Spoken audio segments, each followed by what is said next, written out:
I can't do it. Okay. We'll do it live. Okay. No. We'll do it live. It. Do it live. I'll write it and we'll do it live. Thing sucks. There we go. It is Tuesday, March 11th. Another edition of the world-renowned Daily Puck Drop. We appreciate if you're watching live. Thank you. YouTube, you can watch there. Just search Puck Sports. On Twitter, I think Twitter is working today. Puck Sports there as well. Big thanks to those watching live on the YouTube portion of it. You can do it on Twitter as well. You can comment away. There's guys in there already leaving comments. I mean, it's the same people every time. And God bless you. We love you. Citizen Salt, he's always there. Dan, shout out to Dan. Good morning to you, Dan. Chip Sanders, Morning Puckers, that's a good one. Todd's always there for everyone. Big shout out to Jarrett as well. He's always in there. And Connor is in there as well. Citizen Salt. Yeah, no Johnny Cans today. Johnny Cans, we'll start the show here in just a quick second. But Johnny Canzano not on today. Why? He's angry at us. No, he's on assignment. He's on assignment, so he'll be back next week. Don't you worry about it. All right, you can also listen to the show on the Puck Sports mobile app. Downloaded today, iOS store. If you got an iPhone, if you got one of those Android phones that pisses everyone off, Google Play Store. The Puck Sports mobile app. Now, I'm just saying all this for the crowd that watches and listens to this later. All right. Now, for the live crowd, talking to you right now, you can always watch the replay of this show up on YouTube when you're there. Please subscribe to the show and leave a comment. Same deal for the podcast platforms. Doesn't matter. Apple, of course, is the number one, followed by Spotify. But whatever platform you use, please leave a comment when you can. It all helps. And rate the show. Please rate the show. It pushes this little shit show up the charts, all right? We need all the help we can get. Puck Sports, my family needs your help. All right, what do we got on the rundown today? We'll get into the offensive line. The breaking news that missed the breaking news show of record yesterday, that being the Sam Darnold reaction. So I haven't had a chance to react to Sam Darnold at least yet. I've reacted to my kids, well, really just to my son. So my son and I have done a show together, just reacting to Sam Darnold. We'll get into that here in a few minutes. Danny Kelly. Danny Kelly will join us from The Ringer. I almost said Seahawks Draft Blog for some reason. That's tomorrow.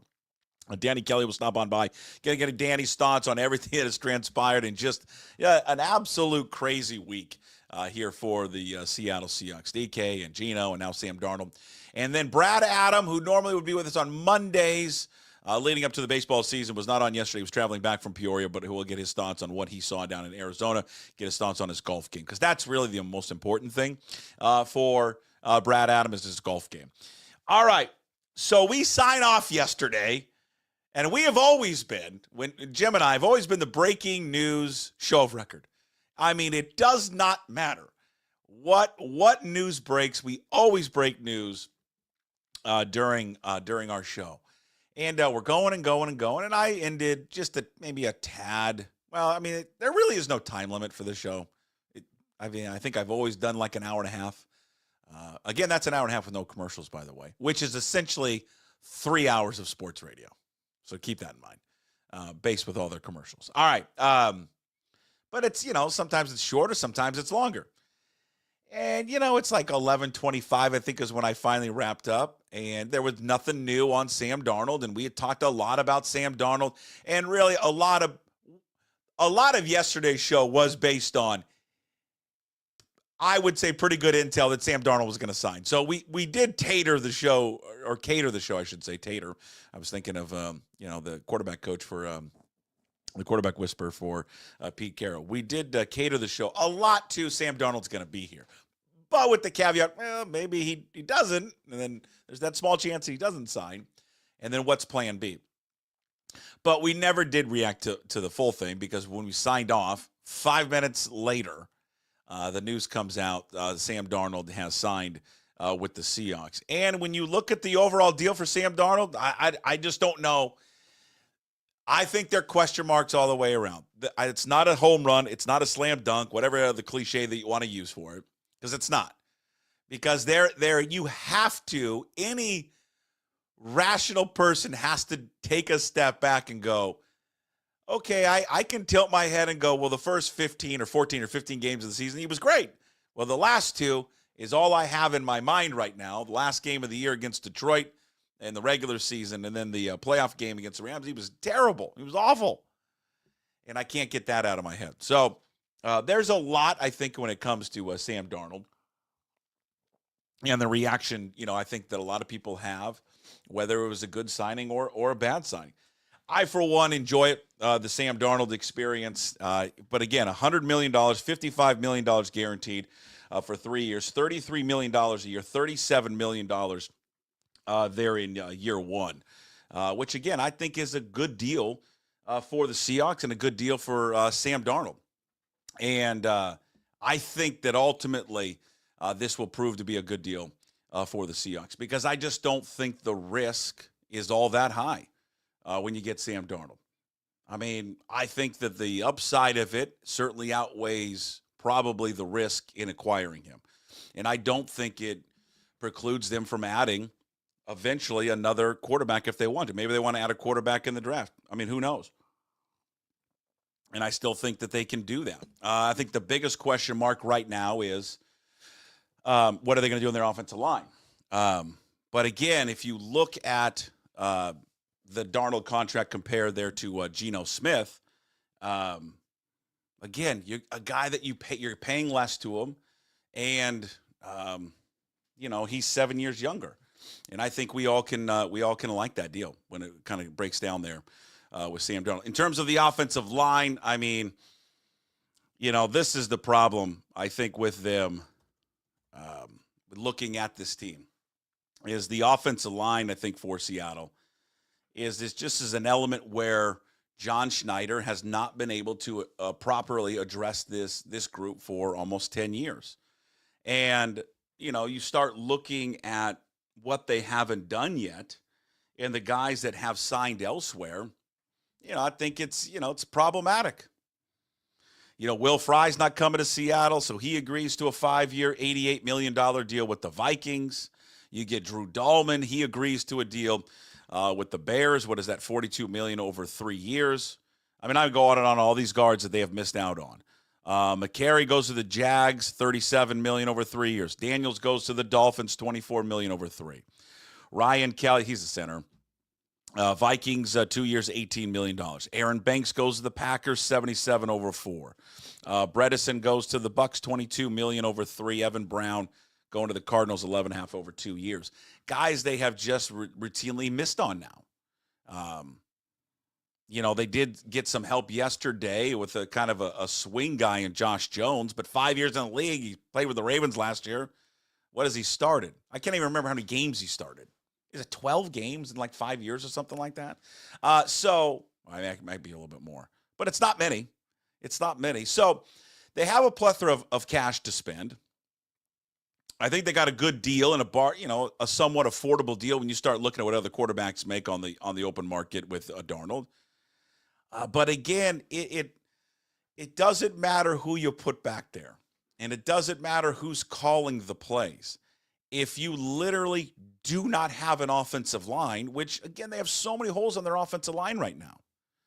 I just don't know how any quarterback is going to have success. I don't know how any offensive coordinator is going to have any success if you don't have a line. And they need to replace 3/5 of their offensive line. 3/5. I think everybody, based on health, feels comfortable with Abe Lucas. And, I mean, no doubt we feel comfortable with, why am I blanking on the left tackle right now? I might blank Charles Cross. My God, my mind is all over the place this morning. Charles Cross. So you look at the interior offensive line, and you listen to Kubiak talk in the offseason about, hey, we need an elite center. Well, they haven't got anyone. They've lost the first two kind of elite centers. You start looking at the center market right now, and there are other options out there. It's not like the well has completely dried up for them if they look at the center position, well, that's kind of drying out. But specifically the guard position, you're getting into those second-tier guys. I know Mekhi Becton's still out there. He's young.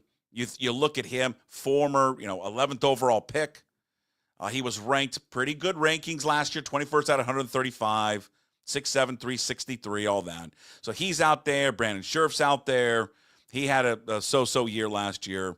Tevin Jenkins is out there. One thing is he had a decent year, but then I wonder with Jenkins is why the Bears wouldn't bring him back. Oh, by the way, a shout-out to The Athletic.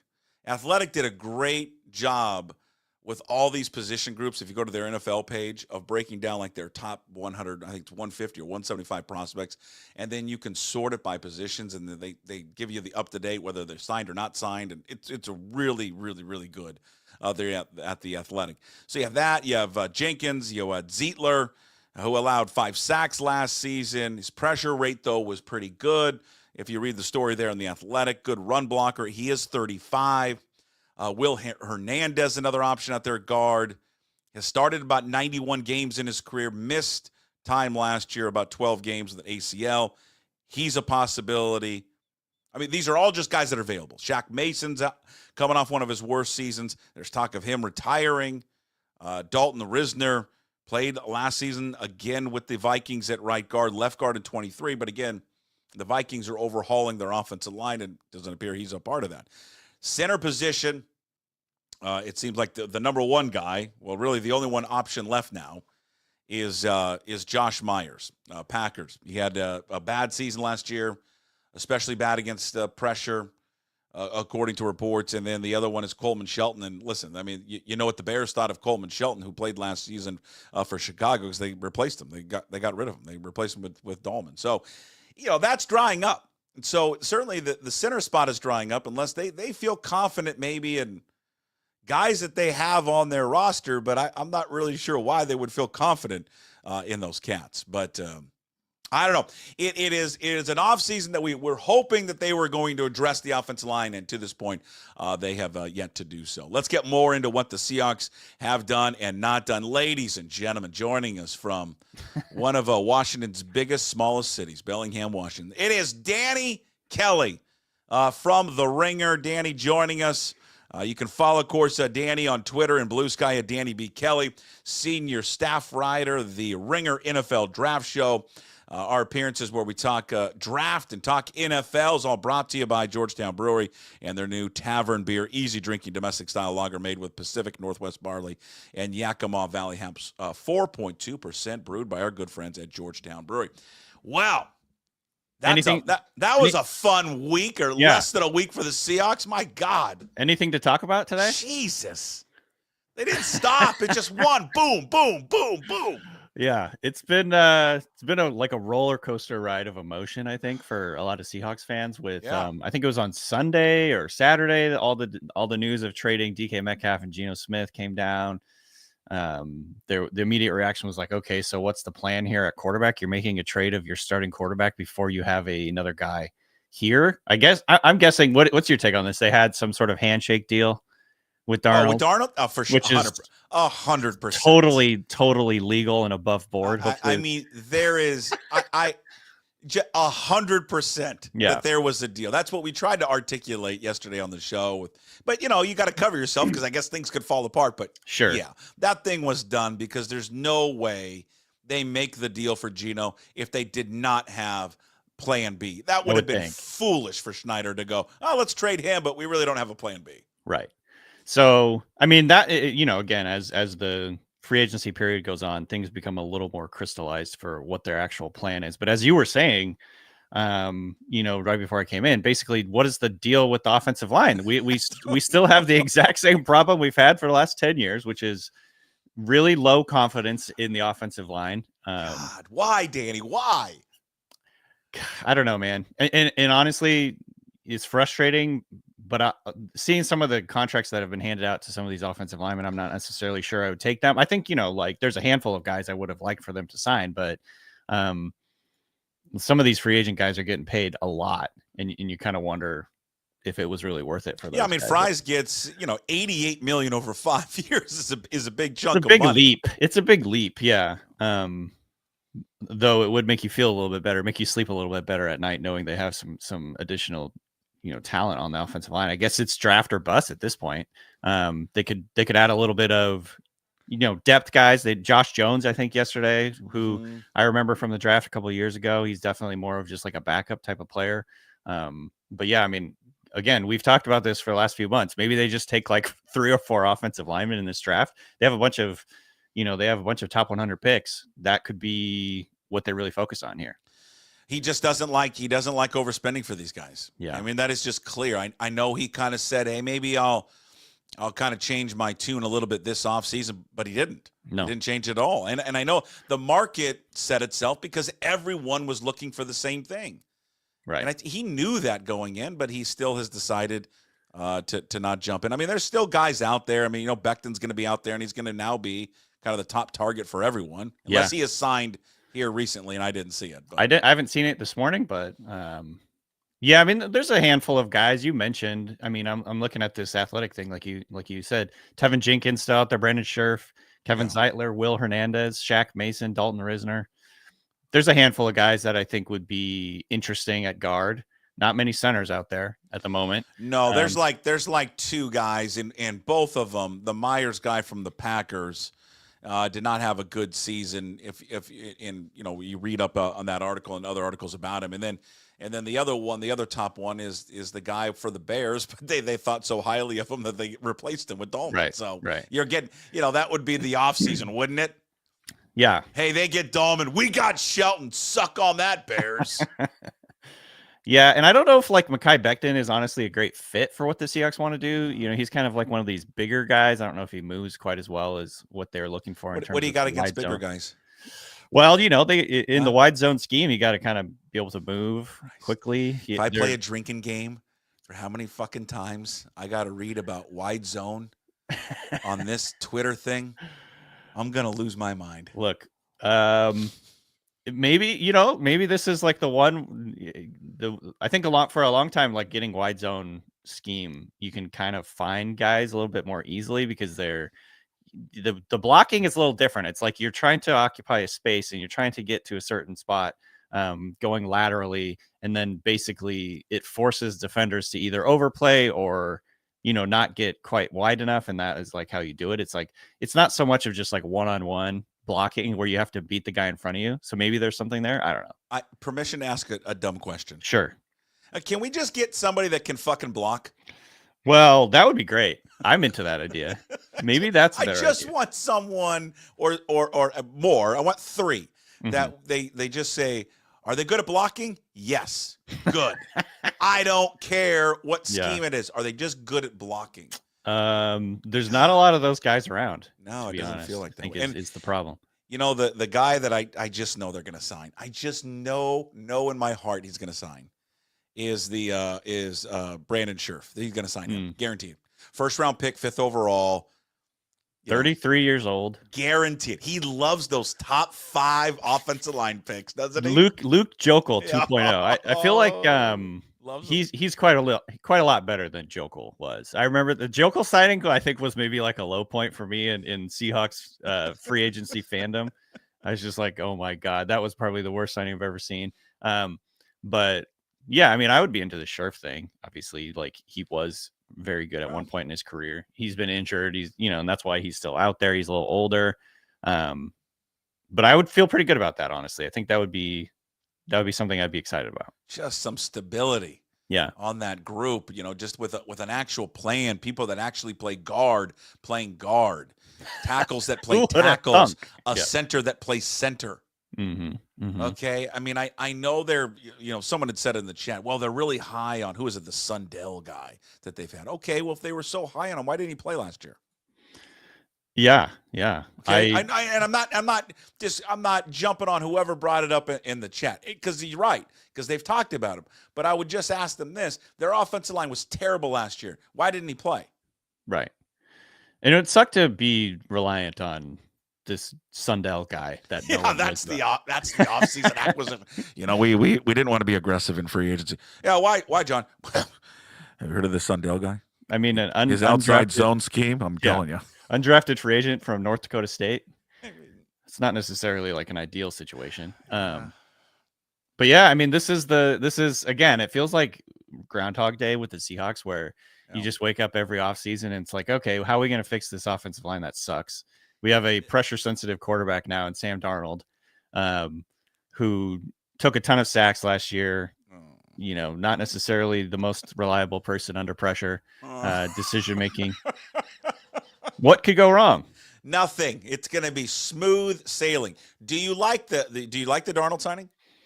I think I think I would have preferred to keep Geno, to be totally honest. I think Geno right now is better. But if you want to look at the positives from the Darnold thing, which I think there are some positives for sure. He's much younger. He's 27 years old. There is a scenario and there's a universe in which he turns into like a long-term starter for the team. And that's talking like 5+ years. Kind of like this Baker Mayfield resurgence where, you know, you get him a good situation, you get some guys around him, you show faith in him, and he turns into like a pretty solid starter. I don't think he's ever going to be an elite player, but it's hard to find those guys. So I think there is more upside than what you get with Geno, who is, I think, just unequivocally at this point in his career, a bridge quarterback. I think he's better than Darnold and more reliable than Darnold is right now. But again, this is like an age conversation. You get a 3rd round pick for him. You don't want to give Geno a big money contract to be that bridge quarterback. I kind of can understand that in a vacuum. So yeah, the Darnold thing makes sense to me. And I think, you know, his experience with Clint Kubiak makes sense in terms of like, he knows what he's getting there. Hopefully that he can run this offense and, you know, hit the ground running, not necessarily have to relearn something totally new. So there's some advantages there. Usually teams will approach their offense in the sense that we want to build our team and build our scheme and build our guys and our coaching around the strengths of the quarterback.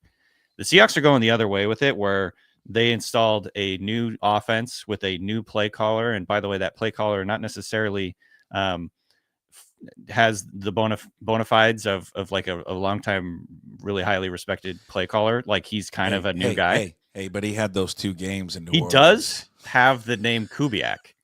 He does have the last name Kubiak, which is important. I wish him success, but I've never seen, as the kids like to say, I've never seen a group of fans glaze more about a 2-game stretch than the 2-game stretch the Saints put up.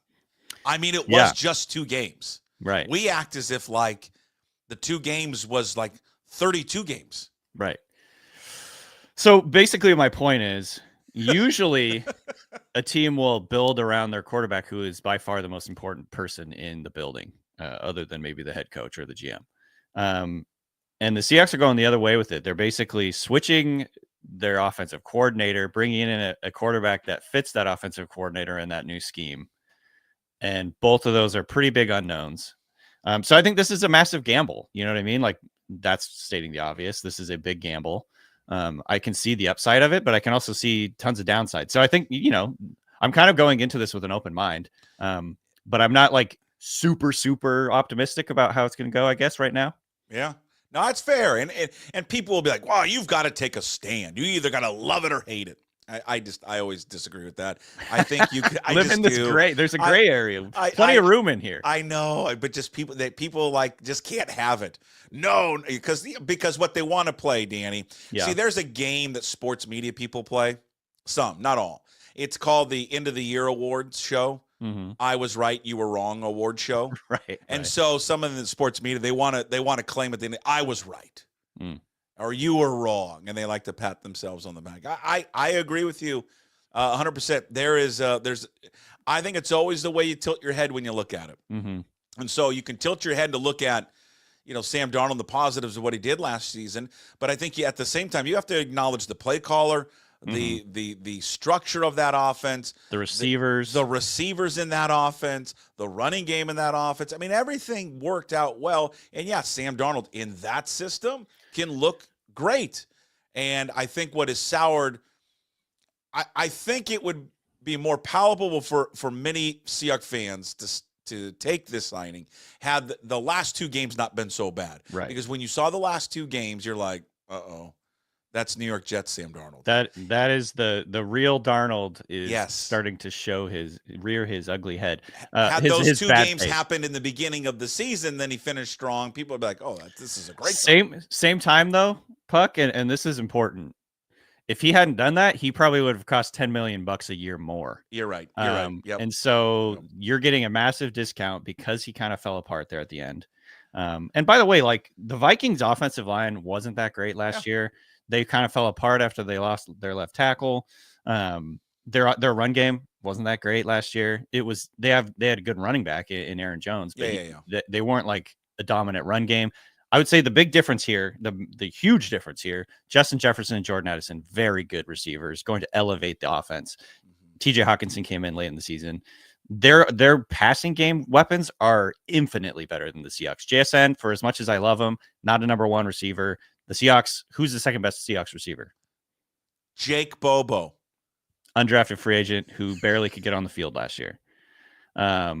That's a massive problem. And, so the offensive line they have to fix, which, again, we say this every year. Every year. Whatever. Every year. They need to, and there's some receivers out there that they could bring in that I'd be kind of like, this makes sense. Free agents or draft? Both. Okay. And so you are just kind of, just to wrap up Darnold, you are lukewarm or just I'm in a wait and see mode. I can see why they wanted to do it, but they're also there's a warning label here, and I'm with you. I look at the deal. This is a really friendly deal, by the way. Right. It saves money. You don't got to pay as much money to Geno Smith. I mean, essentially, it's a 2-year, $55 million deal, right? They are playing the field versus getting married. You know what I mean? They decided they didn't want to hitch their wagon to Geno Smith. Well, how much do you think of that was maybe McDonald and even Schneider to a degree of getting away from Carroll's guys? I think there's a little bit to that for sure. It's like and this is something I said yesterday, which was maybe I should have taken the whole poster taking down situation at the beginning of the Mike McDonald era. You remember when they took down the posters? We talked about this. I talked about it, and everyone wanted to say it wasn't a big deal, including you. And I said, hey, it's not the biggest deal in the world, but it is something when he's doing that. You know what? You are very good looking. Hey, I'm not attractive. You were right. I was wrong. Hey, listen, this comes back at the end of the year on the award show. Yeah, you get credit. I was right. For this you one. were wrong. I get credit for this one. That's a point for Puckett. Yes. I remember being like, "This is stupid. What are we talking about?" And you know what? I probably should have taken it a little more seriously. I think there's a real thing here where, and honestly, like I get it from Mike McDonald's point of view. Like Carroll casts a massive shadow. I saw. We talked about this. I saw him in the airport when we were going to the combine. He is looked at like he's the freaking Pope. Like people are going up and touching him. Like you know what I mean? Like everyone loves Pete. Yeah. He's beloved, and it's hard to live in that shadow. It makes a lot of sense if you want to just kind of like clean slate, start new. And honestly, look, I'm a Geno Smith fan. I think Geno Smith is good. I don't think he's so good that they have to like that. You have to like break the bank, go keep him at all costs. I think like he was a borderline, and again, he's 34 years old. He's going to be 35 this year. I think there was a borderline. This is a defensible move to trade Geno Smith in a vacuum. I think bringing in a younger guy who's going to cost less, who has a little bit more future upside, not necessarily current upside. I think these are all like in a vacuum. If you take away your fandom, if you take away your love for Geno Smith, I get it. I think it's a gamble, but again, this is about kind of like this is a different era in Seahawks football. This is very clear to us. They traded away DK Metcalf. They traded away Geno Smith, two of the team's best players, but also two of the team's more controversial players. You know what I mean? I feel like these are the two guys. These are the two guys on the team that I think the fan base was the most split about in terms of, I think DK Metcalf, as much as I love him, as much as he makes these big plays, there was some frustration with some of the bonehead stuff that he was doing, the penalties he was making. And I get that. And then Geno Smith, like, I think he's a really good quarterback. I think he gives them a better chance of winning right away. Honestly, if I had to choose in terms of like who's the guy that's going to get the Seahawks 10 wins this year, I would choose Geno Smith. But I don't think the delta is that big between Sam Darnold and Geno Smith in terms of like some of the advantages, especially when you're talking about money and future upside. So I don't know. Yeah, I'm sitting. I guess I'm sitting on the fence. I understand what the Seahawks are doing. I don't necessarily love it, but I think that there is a defensible. It's defensible from like a strategy point of view. And I was actually looking at some of the stats from the season because I'm writing about this today for the Ringer, and honestly, the stats are pretty damn close in a lot of categories. Sam Darnold, lapped Geno when it comes to touchdowns last year, 36-21. But everything else pretty similar in terms of they both passed for 250 yards per game. Success rate was pretty close. Yards per attempt pretty close. They were both clutch when it came to late game heroics. They were both aggressive downfield, big time throws. They were both turnover prone. They were both sack heavy. Similar-esque players. I think Geno is he's just further along and more experienced than Darnold. And I think you're just going back to DK and Geno. You have two guys who, in that locker room, when Carroll was there, they carried the water for the message, the messaging.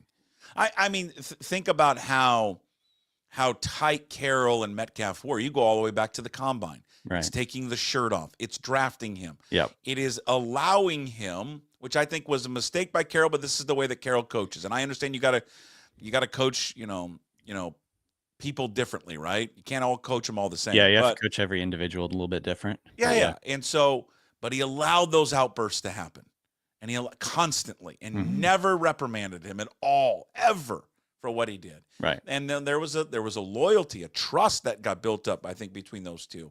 And then of course for him and Geno. I mean, Geno's they have a love affair. It's like almost like a father-son relationship there. And I get what Carroll is doing, because someone's asking me. Jim and I were talking about it, and Jim's like, "Well, Carroll thinks he can win a Super Bowl next season." I go, he may say that, and maybe deep down he believes it, but he knows that's not true. He knows it. I think it's a 3-year thing with him. He's getting Geno to carry his message in the locker room, to reestablish a different culture within that organization that hasn't had a culture since Al Davis was there. Yeah. Or even when John Gruden was coaching there. It's been a long time. That's a great call, honestly. And like, if you think about the shift you've seen from the Raiders, someone said this, and this expression kind of just sticks with me. There are now adults in the room in Las Vegas. You got Tom Brady running things, even though he's, probably shouldn't be legally allowed to run things with what he's doing with the, broadcasting, but he does that. They have Tom Brady, they have Pete Carroll, John Spytek, who I don't know a ton about, but I think he's very well respected, and his track record in Tampa Bay was really strong. They brought in Chip Kelly, again, highly experienced, highly respected. I forgot they had him. Yeah. And then they bring in Geno Smith. Now you have the pillars of a team in terms of the ownership, the GM, the coach, the quarterback. Those are the 4 pillars on which you can build the rest of this program. And I think the other thing that Geno brings, and this is something that the Seahawks, I think, were kind of lucky to establish early on in the Pete Carroll era, is legitimacy. Like, you can talk all you want about what we're doing, but like, until you see some wins, you know what I mean? Like, I think they can win some games. And the Seahawks were 7-9 the first year, but then they beat the Saints. That game like gave them so much legitimacy in terms of like what the players buying into this, the fans buying in. And look who he had a quarterback. Yeah, Matt Hasselbeck. And he knew that. I mean, there's so many parallels. Yeah, because he knew with Hasselbeck he had that veteran leader that everyone respected, and he needed that. Yeah. He needed to have that voice in that locker room. And I think the same thing is for Geno. I don't think this prevents the Raiders. Let's say they're in love with Shedeur Sanders. I don't think it prevents them from taking Sanders at 6. Right. If they like Sanders, I couldn't think of a better scenario for a guy for a year or 2 to sit behind him. Yeah. If that's what they wanted to do, or maybe it's a guy, maybe it's not at 6. I bet they take like a second rounder. Yeah, or maybe it's a guy in the second round that they like. And I think for Seattle, too. So now they have what? They have multiple third-round picks right now, right? They have 2? I think they have 2. They have a first, 2 seconds, 2 thirds, I believe. Okay, well. The Seahawks you're talking about? Yeah, they've got 4 picks, 2 in the second, 2 in the third. I'm not going to be stunned. I'm not going to be stunned at all if they use that on a quarterback. Yeah, same. Yeah, I kind of hope they don't, but No, I mean, if I'm being honest, I want offensive line. That's Right. all. They have 11. Is it 10 or 11 picks? I can't keep up right now. 10, I think. Okay. I want all 10 on the offensive line. Yeah. I don't care about any other position. I know. That's all I care about. Well, they need a receiver too. Just receiver and offensive line. Yeah. No, take one of the offensive linemen and make him a receiver. There we go. There we go. Slot guy. Can you bring Tom Cable in and maybe he can coach up the receivers. Can you imagine a slot guy 6'5", 320? No one's ever seen that. I'm into that. Playing chess over here, fella. Hell yeah. Yeah, and then so we talk about the offensive line, but you brought it up earlier. These they don't have a wide receiver. They don't have a wide receiver. This is the most shallow wide receiver room I've never seen. seen The Seahawks have never had this shallow receiver room since the beginning of the Pete Carroll era. It's pretty bleak right now. Yeah, I mean so JSN. You mentioned Bobo. What free agents do you like? Because I was going over the class or going over it a little bit. Mm-hmm. You have these are the guys that, and you jump in if you're like, well, this guy too as well. There's Stephon Diggs. He's coming off that torn ACL. He does have a history with Kubiak for like 1 year. There's Cooper. That's right. Oh yeah, God, it's probably going to be Stephon Diggs. He was quarterback coach in 19, right? Cooper Kupp. Sure. If he becomes available, he's going to be available. Yeah, he's getting released, I think, pretty soon here. Man, do it for you, or is he the same thing as JSN, but just older? Yeah, he's kind of the same thing as JSN. Here's the problem, and if you look at what Cooper Kupp has done over the last during that home stretch of the season last year, I don't know. I'm kind of worried he's cooked at this point. Okay, and obviously the Rams believe that. I don't know. Honestly, a DeAndre Hopkins get a reliable, great hands, good in the red zone. Maybe he doesn't have to play every snap. A guy like that.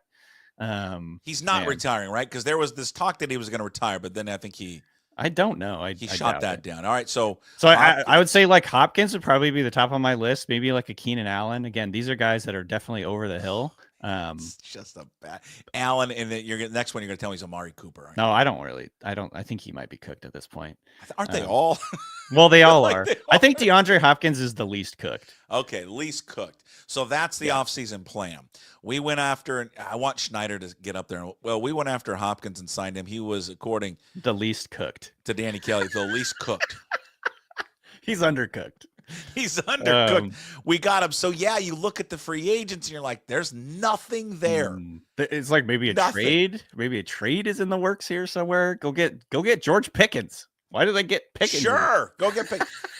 I do love what they did to DK though. God, I love it. I want to go to a warm weather climate. I want a Super Bowl. Steel City, baby. I want a more stable quarterback position. We're shipping you to Pittsburgh. Who's the quarterback? We don't know. Is it warm there? No.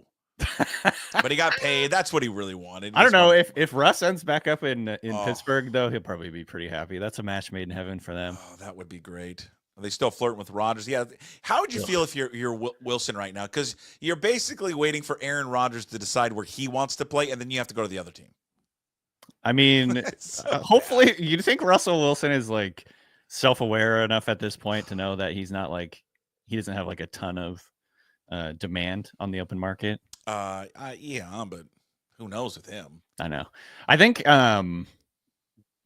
so. The Steelers. My co-host Craig Horlbeck, he's a Steelers fan, and I asked him because I've told you this. I think Russell would be better than Rodgers at this point in their careers. I just think he gives the Steelers more. He's more mobile. He allows them to do the stuff in the run game that they want to do a lot more than Rodgers would. I think Rodgers is you're just running the Rodgers offense where he goes up to the line and makes changes at the line. And it's just all the noise, Danny. I mean, it's just all the noise. I mean, they already have Pickens and Metcalf. Do they need a guy like Rodgers come in here and get in fights with these guys every week? So I don't know. I just think Russell. My guess right now, again, probably sign here in the next 5 minutes and prove me wrong, but I would think it'd be Russell in Pittsburgh. I wouldn't want Rodgers. When there's people are well, there's there's these reports that the Seahawks are interested. I was like, I just didn't buy it. I'm like, Right. no, there's no way that they're bringing Aaron Rodgers in. It's an agent leverage thing. It's a smoke screen. It's BS. All of it's BS. Yeah. And I wouldn't want him. I just don't. His act is tiresome, and just I don't want that guy around the team. And if I was Pittsburgh, I wouldn't want him around it either. It's all about him and the stupid shit he says. What about last year where Rodgers got everyone on the Jets fired? Inspires confidence that he's going to be anything but a disaster again. I mean, I guess you could make the argument he's like a year away. He's a year further away from the Achilles tear. But he's also getting older. He's like 41 or whatever it is. Yeah. I don't know. How much now time though? We all can see the same thing with Schneider, right? Mm-hmm. Like it's shrinking. His time is shrinking. Well, if this doesn't work, and I don't know what the window is here. Is it within the year or is it 2 years?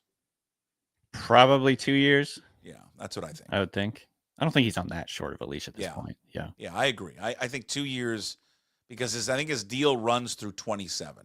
If it's, I would say things can change, of course. If Geno goes out and throws 35 touchdowns and Darnold is just an abject failure. It's just awful. It's gonna be bad. It's gonna look really bad. And DK Metcalf, the other nice thing about sending DK Metcalf from the Seahawks point of view to the Steelers is if they had sent him to like a good team with a good quarterback and he drops like 1,300 yards and 12 touchdowns, bad. It's going to look really bad for the Seahawks. Now he's on this team with the Steelers, Arthur Smith. They want to run the hell out of the ball. He's probably going to catch like 40 passes and be bad the whole time. Like it's good, marketing or whatever you want to call it for the Seahawks. Because he's going to a team that's what they want to do. They want to run the ball and be physical and all that. All right, tell me real quick. I want to get into the mock draft here before you go. Sure. But let me ask you about the wide receiver position. Is it a good class for wide receivers? No, I mean it's not especially. Yeah, it's a better class. It's a better class for offensive linemen, I would say. Okay. And defensive linemen are the two big positions. Okay. Receiver, I think the two blue chip guys, at least in my mind, are Ted McMillan and Travis Hunter, both of whom are probably going to go too early for the Seahawks. If Ted McMillan fell to Seahawks, that would be sick. I don't know if that's going to happen. I feel like it probably won't happen, but there is some mixed opinions on him, I think. So if Ted McMillan falls to the Seahawks, I would be doing backflips. There's also a handful of other guys that I do like. Emeka Egbuka from Ohio State, who's a little bit too similar to JSN, I think, for them to really be interested, though it wouldn't surprise me, just because he's really reliable. Matthew Golden from Texas ran a 4.29. He's really exciting. He's got a little Golden Tate to him, so he could be a guy that they're interested in. Watch out, Darnold. Yeah. Luther Burden from Missouri, explosive guy. Hey, side note, did you see the Golden Tate podcast with Michael Robinson and Marshawn Lynch? Was it recent? No, I did not see this. Where they asked him flat out, did you sleep with Russell's wife? Yeah.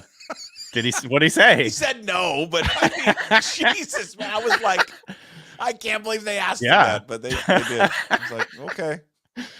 Sorry, Luther Burden. I've heard a lot about him, wide receiver in Missouri. Big guy, right? Well, he's like a DJ Moore type of player, 6 foot, 200. He's elusive after the catch, explosive.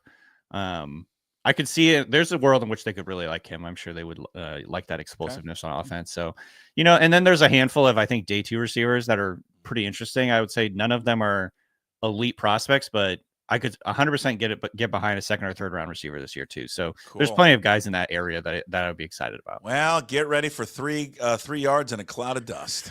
They're going to run a lot. They're going to protect the football. Yeah. A little Pete Carroll ball, but just a different flavor, of course. Do you think of the 4 picks that we went over, if they keep them, 2 in the second, 2 in the third, will one of those 4 picks be spent on a quarterback? I lean probably. Yeah. I lean yes, even though I would vote against it. Don't want them to. I don't really want them to. But you know what? You have to get that position right. And in order to get it right, you have to take some swings at it. So who fits there? What they want to do in that area of second and third round? Who would fit? You think what maybe Kubiak wants to do? Well, Tyler Shuck from Louisville. Yeah, I could see Schneider liking him.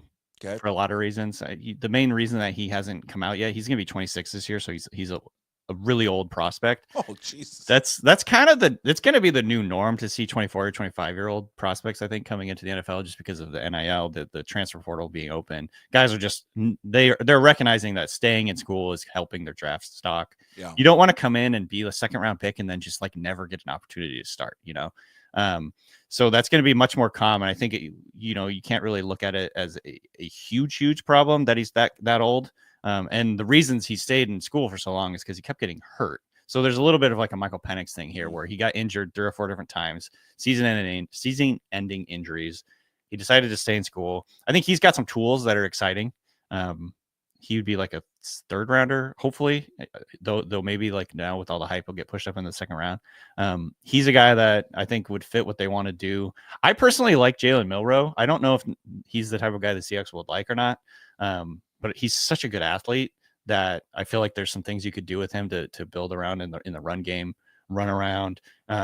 It's kind of like a Justin Fields proposition for Milroe. I think like he's not a very advanced passer at this point, but he's so athletic. You can build a run game around him. And then Will Howard from Ohio State's getting a little bit of hype. He was good in the college football playoff. Sure. I think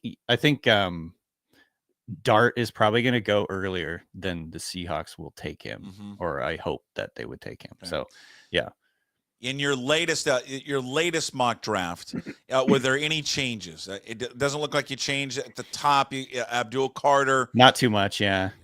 But nothing changed really much in the top 10. Ward going to Cleveland, Hunter going to the Giants. I had Shadur going to the Jets, which I guess could still be a thing. With them signing Justin Fields, like Shadur maybe sure. Like sit for a year. Justin Fields be sort of like the bridge QB, and if he turns out to be something good, then they have extra ammo there. I gave Jihad Campbell, the linebacker, to the Seahawks. I think he could be a type of guy. Of course, he could be a type of guy that the Seahawks like. He's like a hybrid edge rusher / linebacker. He was a 5-star edge rusher coming out of high school, and they just had so many edge guys at Alabama that they asked him to play linebacker, and he's pretty good at that too. I know I want offensive line, but I get so enamored with like the shiny figures. Mm-hmm. But the guy that you got to go in the next pick, if he were there, Tyler Warren, yeah. Oh yeah.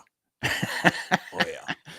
I like Warren. He's a really fun player. They give him a lot of like carries and wildcat looks. Like he's running around with the ball in his hands. He's kind of like a Taysom Hill style player, so I could see Kubiak liking him a lot.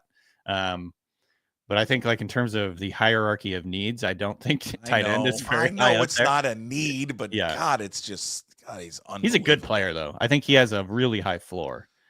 So it wouldn't upset me if they took him. I'm going to be like Costner in Training Day, or not Training Day. What is it? Tyler Warren, no matter what. No. What is that? Draft Day? Is that what Draft the show Day? Yeah. Which I think was a good movie. It gets kind of knocked, right? But I haven't actually seen it.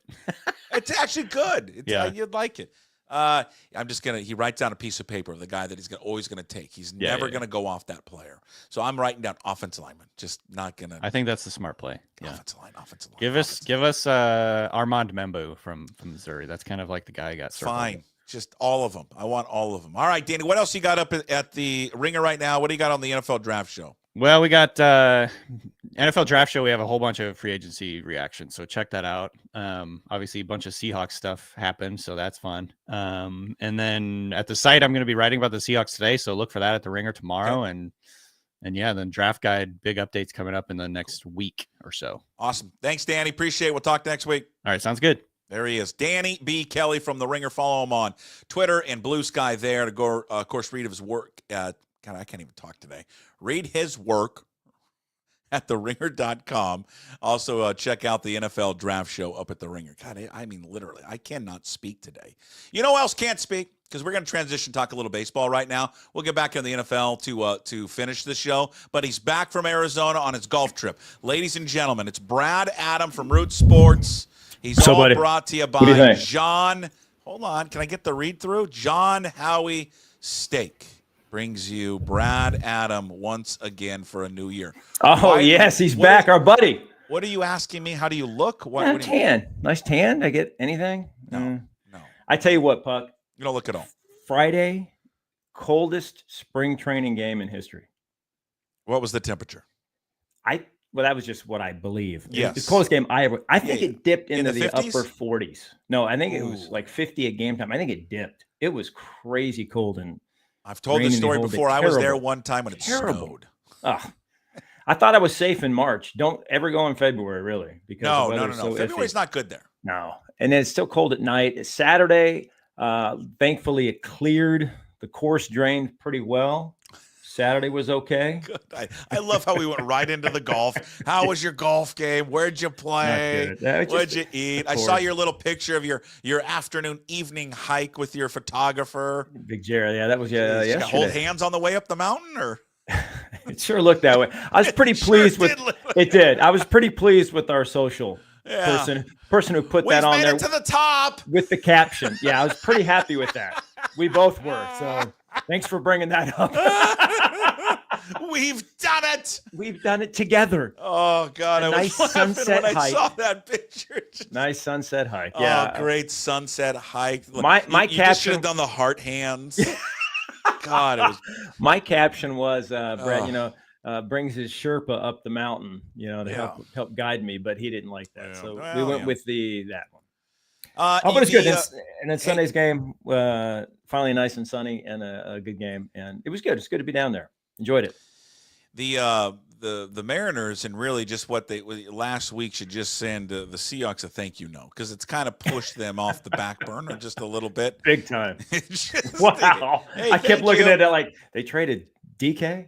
Oh my God, they traded Geno. It's like, God, it's just nonstop. All the stuff that they've done. draft day subpar. That movie. Come on. Really? You didn't like it? Costner's a I no. liked it. Okay, it's He's not dating for his everyone. assistant, or like the assistant GM. He's You dating mean that doesn't her. happen? I don't know. And he You gets didn't the like guy he wants, and he gets more draft capital. I don't know. It made the Seahawks look stupid, Yeah. right? Because he fleeces the Seahawks on the trade. Oh, is that right? Okay. Yeah. Yeah. I don't right. know. But anyway. Favorite Costner sports movie is Oh, Field of Dreams. Yeah. Field of Dreams. Yeah. God, it's hard. They're the three there, right? Field of Dreams, Bull Durham, and Yeah. What's the the Love one the where Game. he's the pitcher, where he's Love Billy. of the Game. God, I love For the that love of the movie. game. I've not seen that one. Oh, Do you think I'd like that one? yes. For the love You'd of the love game. it. Okay. You'd love Okay. it. Yeah, Bull Durham's pretty darn good too. Jeez. No, I still Field of Dreams. Because it gets you every time. Yeah, I cry every time when he plays catch with John, his dad. Yeah, and I just- everybody does. every If time. you You have to. don't cry, you don't have a soul. Jesus. That's what I man. tell my girls when they're sitting there watching it, not crying. Yeah. I'm like, what are you doing? I don't get it. Can we Oh. go back and watch, Oh. Oh yeah, Legally Same way. Blonde? Legally Blonde 1 and 2. I tell you, one was pretty entertaining. I will admit that. Legally Blonde? Yeah. Well, 2 is great. We just watched it yesterday. You watched 2? Yeah, It's pretty good. 2 is great. But I think all my views on movies are skewed because I've had 3 girls, so I've grown up, I've watched all these rom-com-y type movies, yeah. my whole life. So I'll say like a happens. movie's good and people will be like, that movie was terrible. Yeah, but it's, they don't have daughters. We No, have their daughters. perspective, So exactly. I dip my toe into that. I Right? like Legally Blonde And 1 some- and 2. Yes. Yeah. All right. So when did was the Kirby news Friday? Without a Yes. Friday news number? Yes. Oh, God. Puck, you'd be proud of me. I go down, right? And first thing Dan Wilson says, we go around and see some people, and he has his Shaking little, hands. oh, it's great. And it just Puck, I love just catching up with You're like people. the mayor. You're the mayor of I'm Peoria. hugging everybody, Yes, Puck. of I course love you it. And are. getting the update, JP had his kid, Luke Raley had his kid like 10 days ago. Fun stories there, Brad's Bryce not going to Miller ask us about ownership. buys his We're first good. hit. I'm not going to ask about, what do you guys think about the ownership? What JT said. Bryce Miller got a house, all these, it's just, Really? it's fun. Brian Woo's down to like a 3. So he's somebody that we got to look out for. Jesus. Yeah. Played a lot. He I said he hate stayed in those Arizona people. and played a lot. And Hate Kirby's him. a little bit better, but not playing now with his shoulder. So Friday before, it was a 6:40 game. So Dan talked at like 1:45. So we go in his office, and first thing, Kirby's maybe out. And then Justin Hollander says it looks like he'll be out for opening day, start the season on the IL, which means Hancock, just like last season, will break camp with the team and be in the rotation to start. But in talking with people there, this has happened before. It's inflammation. Yeah. There's nothing structurally wrong, which is really good news. So if there's no setbacks, I firmly expect him to pitch in April. So, a few weeks, misses the season. That's not terrible. It's not Garrett Cole, so that's good. No, right? It's not Garrett Cole, but it's just I guess what worries me just a little bit with George Kirby is that I think it's like the fourth time now. It's the same thing. It's at thing. least the third or fourth. It's at least the third. It might be the fourth time where he's done the same thing. He's had to been shut down and dealing with this. Happened when he was with Everett. Happened during COVID. And that was about a month or so each time, So you figure a monthish. He's pitching in April. But I do love where he's like, let me just pitch through it. Yeah, I'm fine. Like, no. If this was September, yeah, you're pitching through it. And now the crowd, no. the crowd in the offseason who didn't want to trade anyone is taking a victory lap. This is why you don't trade Luis Castillo. Right. I still would have traded him for a bat, but I mean, I understand now. You look back on it and go, well, thank God they didn't. But right. I still. But at the time, absolutely. Yeah. Still would have, absolutely. Yeah. But, it was good to be there, Puck, and we saw 2 games, and just talking to the guys, the coaches, people around there, it's a different it's a more like relaxed feel. It's a good feel in the clubhouse. There's no pressure or panic. It's just kind of Dan and his staff have really done a good job of just keeping things kind of like on point, good communication, and it's just a nice, fun feeling. Did I get caught up in it? Sure. Am I? Well, let me. Am I all in? You're all in. Absolutely. You're I'm all in. It just took 3 days. I'm all in. You're all in. This is what is a paid promotional piece is what this is right now. No, but how did it? Let me just ask you though, because I've heard that somebody else had mentioned that to me. Yeah, for sure. What was it? But what was there something that Service did differently? Was it more structured? Was it not as I think loose? I think exactly more all technical? that. Yeah, all that. There were more meetings. I think it just was more rigid. I think Dan is they're just different, in how Dan approaches the game. A long season. He's just spring, right? He's like, we don't need to burn out now. So I think it's helped everybody, and Edgar has helped everybody. Seitzer has helped, and it's spring, so everybody, knock on wood, is healthy, right? Like, and everybody feels good about JP. Everyone feels good about the team. Everyone put on good weight. Exactly. Everyone had the best offseason they've ever had until the season starts, and you're like, what happened to this great offseason? You're 0 for 30 to start the year. Yeah, and that's the concern too, and not really a concern, but like the importance of Julio and getting him extra at bats and getting him more game ready to start on March 27th. If he has a Julio, we've talked about it. If he's Julio and what we think Julio can be, maybe what we haven't even seen yet, but even better, which there is that potential in him, then this team's in the playoffs. And I think he knows that. So I think he's, dead set on proving last year was somewhat of a fluke. And, as he goes, kind of the offense goes. And I still think we're in for a big year from him. What besides just the, I guess, physical changes maybe to the swing, I'm curious about the mental approach, what he's taking from Edgar. Well, I think that he's learned some things, as you do, right? I mean, this will be his 4th year, and I think that you have to get in situations to learn and fail and learn how to deal and how to win those situations. And I think that last year with Edgar there, he started to figure out in, a bases loaded situation or 2 on and 2 outs, what the pitcher is trying to do, trying to get him to chase, how to lay off stuff, how to think, what the pitcher's mindset is, and really focus in on his approach at bat and not deviate from that. And I think we saw good results at the end of last season. And I think he's just, kind of just maturing and evolving as a hitter. He's up the middle more, which Edgar and Kevin Seitzer, the new hitting instructor, just continue to preach, use the whole field. And he's so strong. And we saw, we've seen doubles already to right field and the right center. I just think it's all part of him just kind of maturing, but also, not stressing and just going through situations and learning from them, which I think we saw that last year. It just seems like the biggest thing and the biggest hurdle for him this year is just trying to understand that he doesn't have to do everything.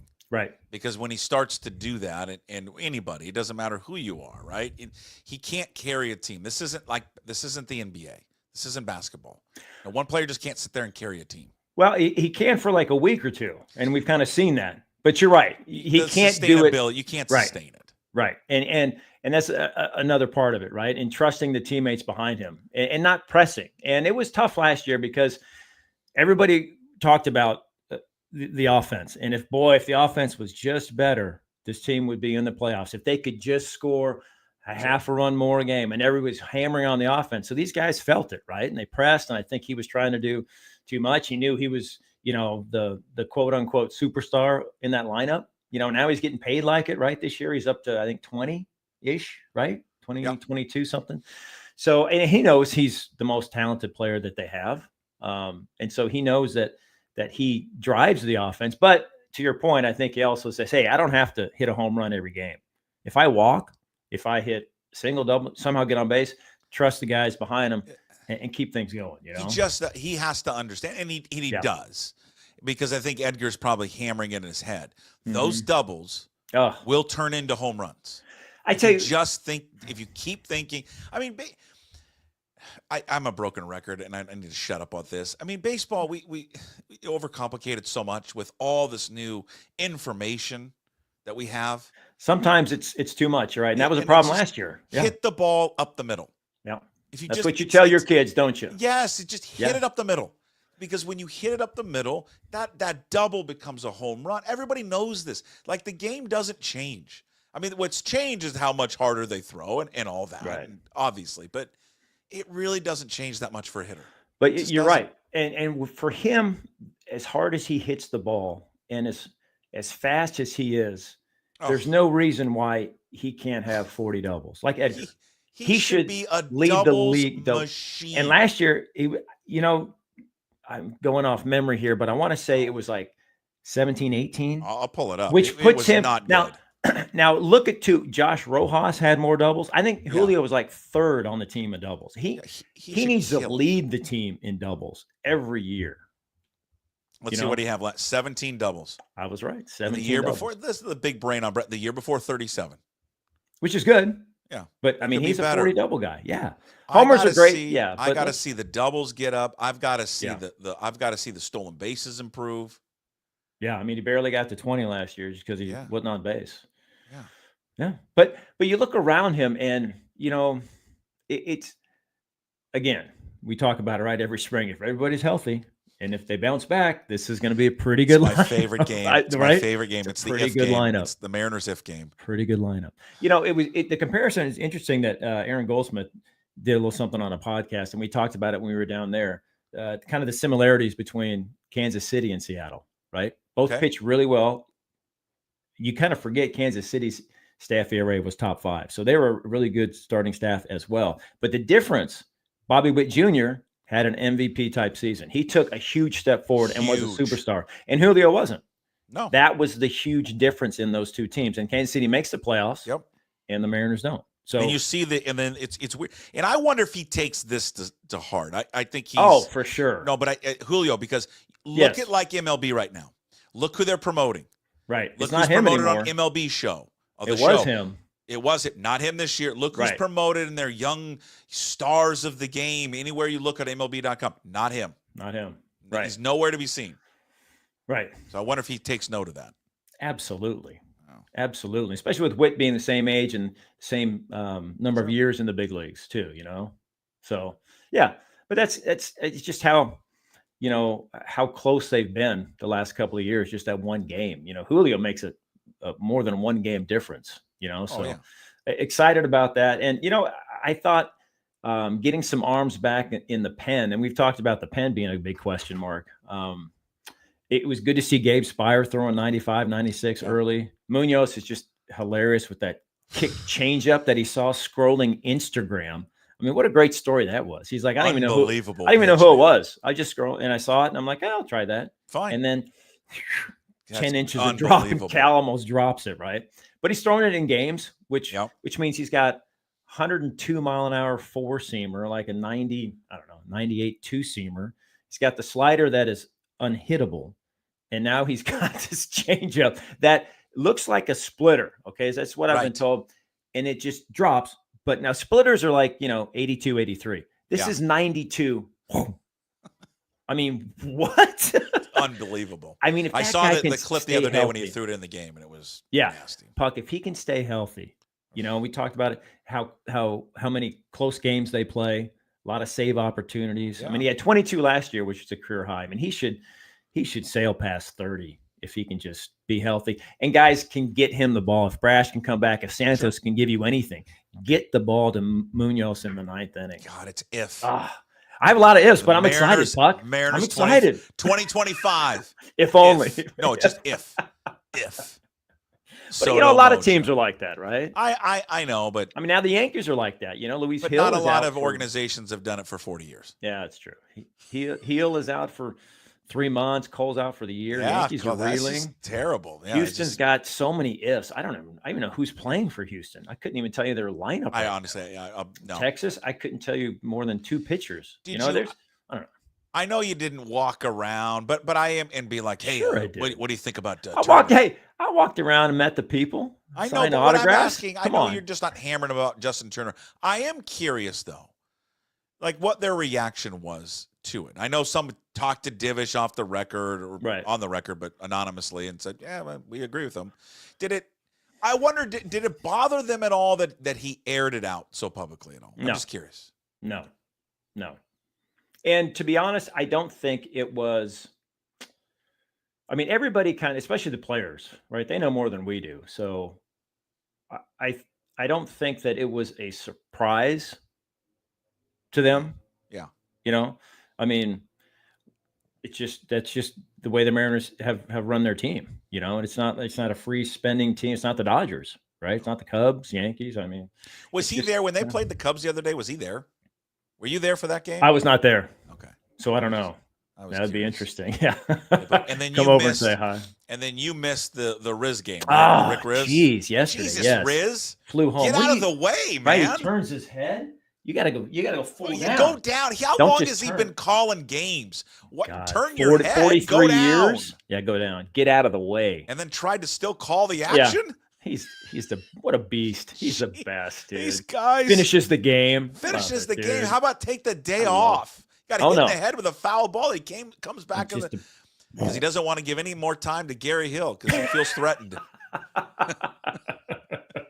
Hey, you'd be proud of me, man. They were showing around some like three Cougs, wannabe broadcasters from the journalism school. They were walking them around yesterday, and I got to chat and meet with them. Good. I mean, the greatest journalism school in the history of journalism Murrow. schools, Really Edward good. R. Murrow. Yeah. The man who broadcast in World War II under a table while London was being bombed. That Edward R. Murrow School of Communication. Yeah, it's fantastic. Legend. Some future Cougs. So I gave them all that I could, Puck. It wasn't much. My advice, it was quick. But I tried to help the Cougs. All giving advice while working on his golf swing. Yeah. Got to get those hips through. Can you stand back just a little bit? I didn't ask you about my hip. Oh, what was that? How do you get in the business? Just got to know somebody. I don't know. Just know someone. someone. Is at the your dad bottom. a GM? Yeah. The key is you got to release your wrist. That's what I'm not doing. Come here. It's at that contact. You got to. You ever put that whistle thing on your club and just whip it right at the end? Swing. That's the thing, Puck. With me, I can't sway because if I sway, my arms get stuck behind me in the ball to the right. Yeah. I just got to pivot. I can't get to that Pivot. left leg. It's not great. I got a for bum me knee either. on that left knee. I can't get on it. Oh, but again, I like to hang back and flip. It's okay. It's our old man game. So what we got to do is we got to be dialed in from 100, right? We got to be able to chip and putt. That doesn't happen. Old man game. I love old man game. When do we move up? I don't know, but you know what? I'm excited because move up the tees. I want to keep moving up. I think whites are very appealing right now. Whites are great for me. I don't care what people say. I'm with you. Give a shit. Whites are fun. I'm at like 63, 6400. Wonderful. Is wonderful. If you want to go back to 68s, give me 5750. I don't care. Give me Bellevue Muni. Yes. And I will just have a nice Fine. day. Right? care. Have a nice day. Right. I I don't need want to to hit a driver and I'll be like, I'm 90 out. Or exactly. I don't need a driver hybrid into a par Okay. 4, right? No. I don't need to hit 3 wood in a par 3. I don't need. Oh, God, why do? no. That's not fun. I'm not having fun. Who wants to do that? Do you think there's going to be any surprises when the roster comes out? It doesn't have to be major. Maybe it's a minor surprise, like, hey, Ryan Bliss is the starting second baseman.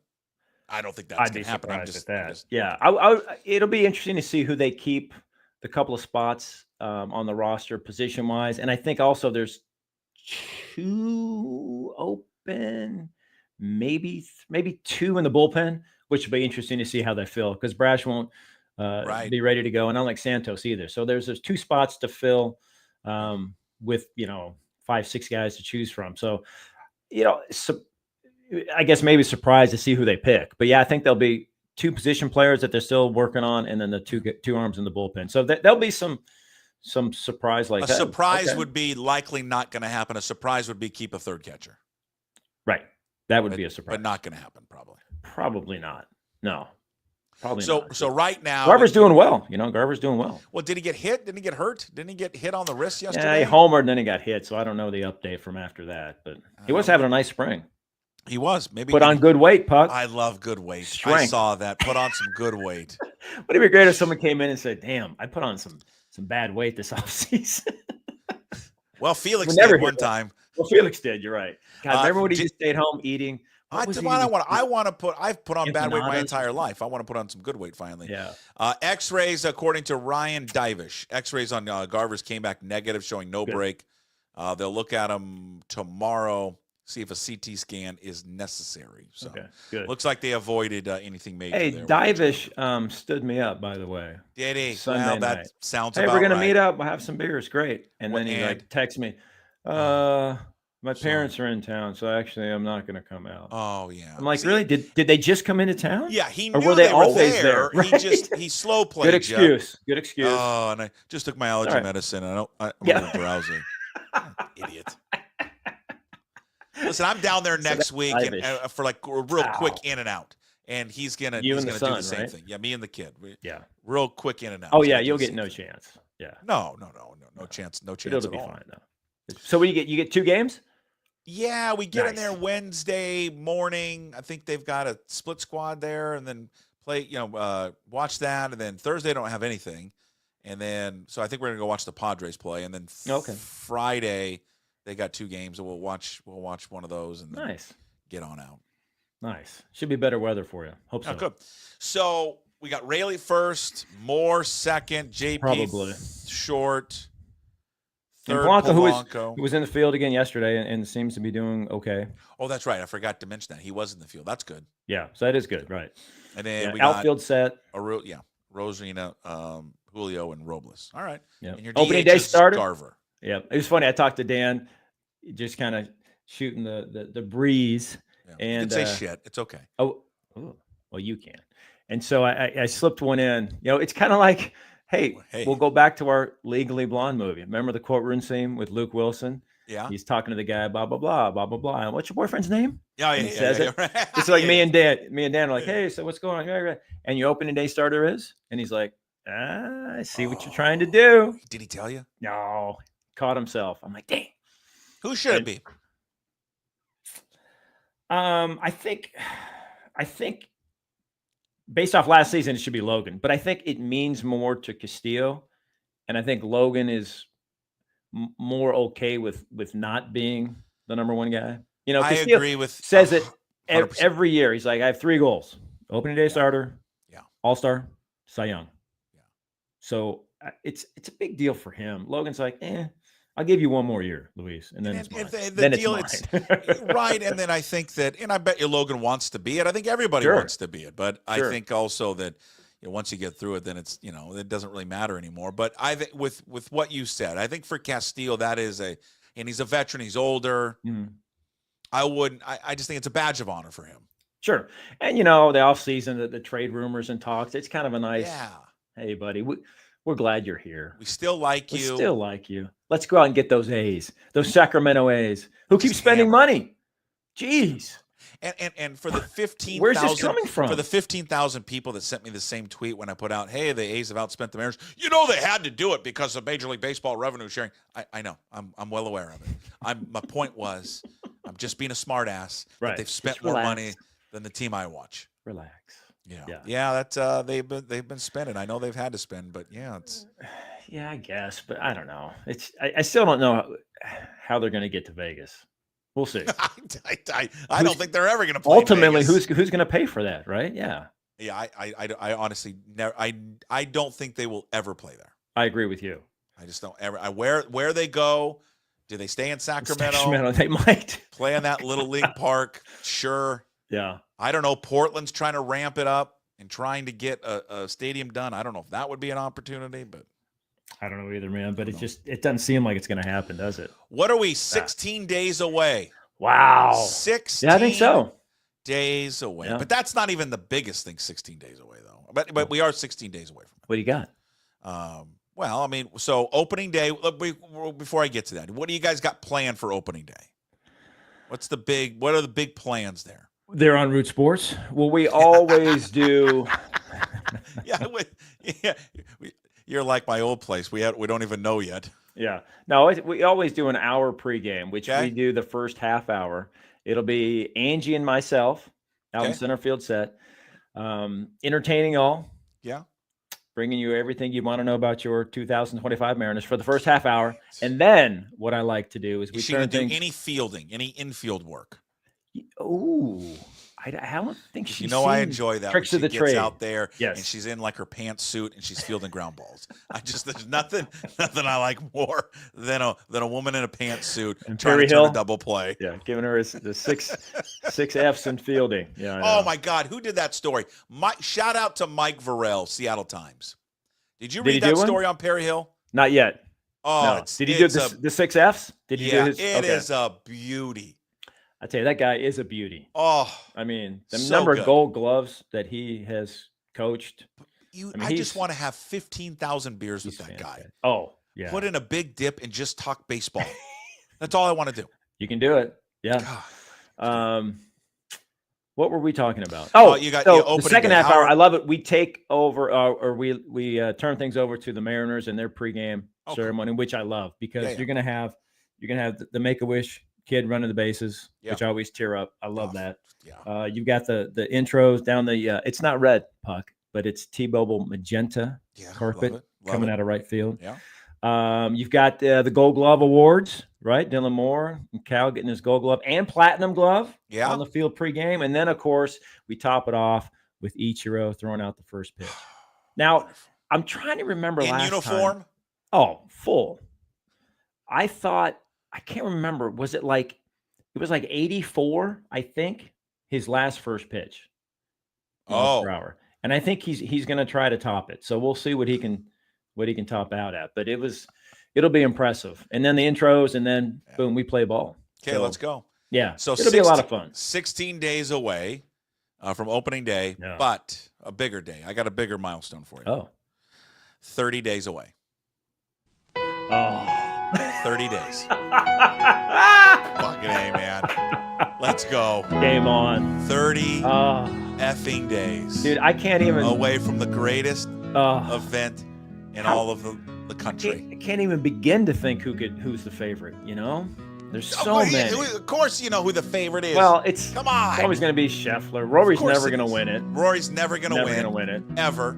Ever going to win. There'll be a European that does really well. Look at Pat. Oh, Pat's on the 13th hole. Look at the mic. Look at that. 13th par 5. Start of all-men corner. Look at him. Oh. He looks good there. He looks thin. He does. Well, jeez. The drinking hadn't set in yet. Yeah. But 30 days. Jesus. You got to be able to putt, man. 31 days before every male has the conversation with his family. Just get in the car and leave. Yeah, please. Come back Sunday night. Look at Vin. Vin's going to be on the 18th par 4, 420. Yeah, of course Vin Scully was there. Vin Scully. And I think Mariners are at home, so I'll be watching that in the press box. Watch out for that. You can reach that trap now. You can stay out of that trap on 18. Yeah. Puck, obviously we love everything about the Masters, but don't know. Would you like just like a little bit better 18th hole?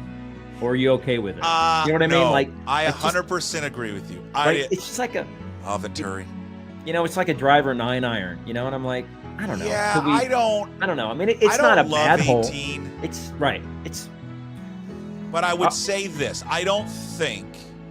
I'll pot this down for everyone. But people are like, I'm tired of listening to it. Who could you get tired of that? I know, but there's some. I would say that. Okay, well, I'll give you more. No, it's okay. I mean, no. I would say this. Yeah.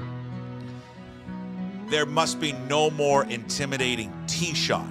That's true. In golf, it is. If you are in contention, or in the, Jimmy, just delete all of it. There's Nance, friends. Yeah, that's a There's good point. Rory McIlroy. He's walking over the Hogan Bridge. Will this be the year, or not? Rory, or heartfelt again. Just 3-putted his 3rd consecutive hole. He signs for a 76. I was watching. Have you watched Netflix? Have you watched Full Swing yet? Oh, not this one. No. How we doing? Hold on. Let's start it over. Oh, okay. I haven't done this one yet. It's a good one. They start off. I forgot last year's Masters real quick. Remember how windy it was the first 2 days? Yes. It was like 45, I think. Yeah, and scores were not good. The wind was not. Balls are flying off the greens. Yeah.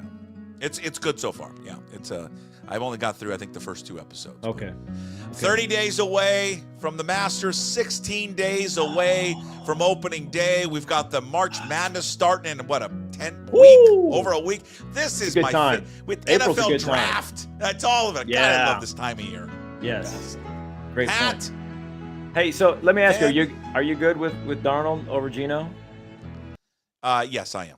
You are? Yeah. Very similar, don't you think? Like solid, not great. Solid, not great. Younger and cheaper. Geno runs a little better, maybe. Yeah, I'm good with it. I mean, they invest a lot of money in them. Yeah, but they need like the Mariners have with Jerry and the issues with finding an offense. Like Schneider has an issue with finding offensive line. Right. It's like the 2 GMs in this town just can't fix one area. Yep, the rest are pretty good.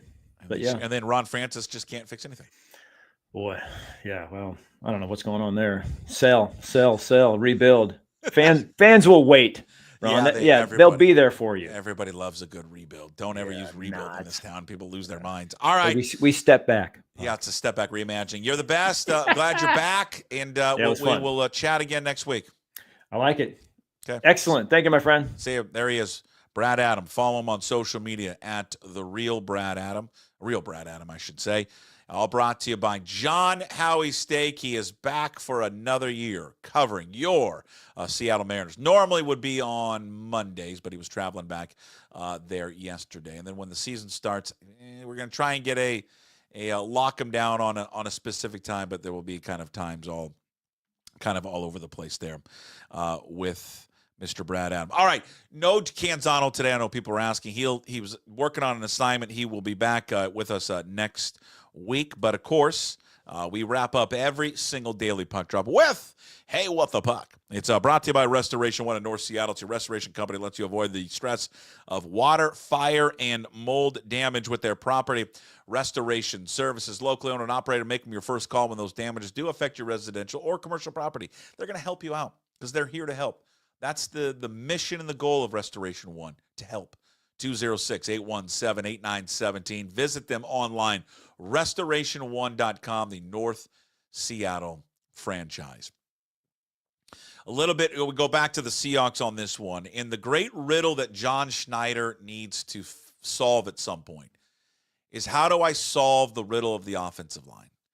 Because I don't know how many off seasons this has been, where we all go in with the same goal, the same idea. Doesn't matter what Seahawk fan you are. Fix the offensive line. And free agency has started. I know technically not official yet, right? But the tampering is underway. Guys are coming off the board, free agents, for offensive line help, specifically inside. And I know the numbers are staggering and outlandish for some, but they've yet to do it. They've yet to dip their toes in those waters. There are guys available that they can still go out and get. But the biggest thing that affects this franchise and this general manager, this president, is the inability to find an adequate offensive line. And ultimately, right, nothing shocking here. If he can't fix it, it will cost his regime their jobs. Because it doesn't matter what Sam Darnold did last year.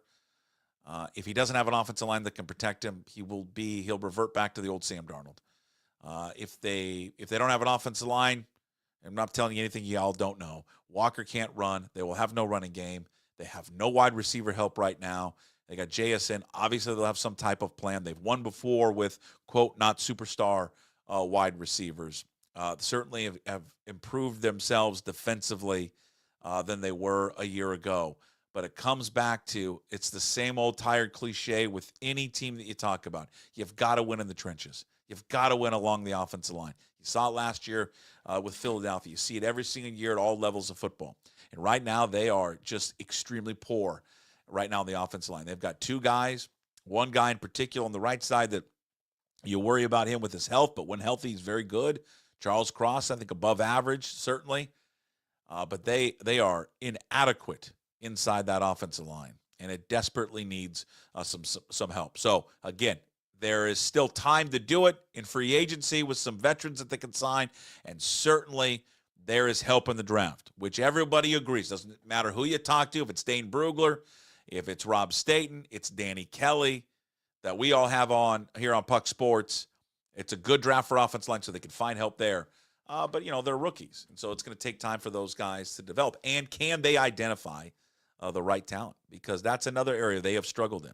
Maybe the hiring of these new coaches, specifically along the offensive line, will help better evaluate, but they've been poor at identifying. Well, they haven't been poor because Lucas was good and Cross is good, but they've missed far too many guys in the draft. They certainly have drafted a lot of guys, but they have missed far too many guys. That's it for Hey, What the Puck? Again, brought to you by Restoration One of North Seattle, your restoration company that lets you deal with your mold damage, any type of damage to your commercial or your residential property. Give them a call at 206-817-8917 or visit them online at restoration1.com, North Seattle franchise. All right, big thanks for everyone for watching today. Thank you to all the sponsors, Lindback Lumber, also Georgetown Brewery.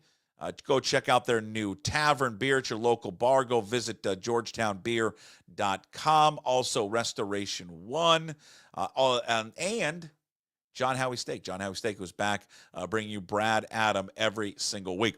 Today's Daily Puck Drop up on YouTube. When you're there, please subscribe to the channel. Leave comments. Try to answer as many as I possibly can.